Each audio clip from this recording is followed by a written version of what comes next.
வணக்கம். என் பெயர் ஜெயதீஷ்குமார். நான் நகைச்சுவை வழங்குதல் பேச வந்துள்ளேன். ஒரு அண்ணன் தம்பி செருப்பு வாங்கியிருக்காங்க. தம்பி நீ நைட்டு போட்டுக்க அண்ணன் சொல்லியிருக்கேன், நான் காலையில் ஓட்டிக்கிறேன். அதுக்காண்டியே தம்பி நைட்டு தான் நடந்திருக்கேன்.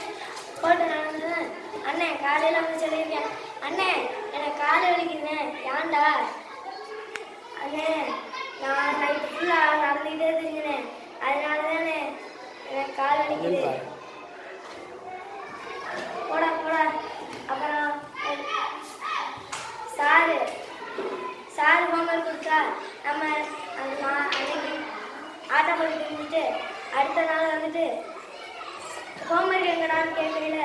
சார் நீங்கள் மட்டும் நீங்கள் அனுப்பிச்சிடுங்க சார், நாளைக்கு நான் எழுதிட்டு வந்துடுறேன் சார். ஓங்கி அடிச்சேன்னா காரைக்குடியில் விழுந்துருவேன். அது பக்கத்தில் உள்ள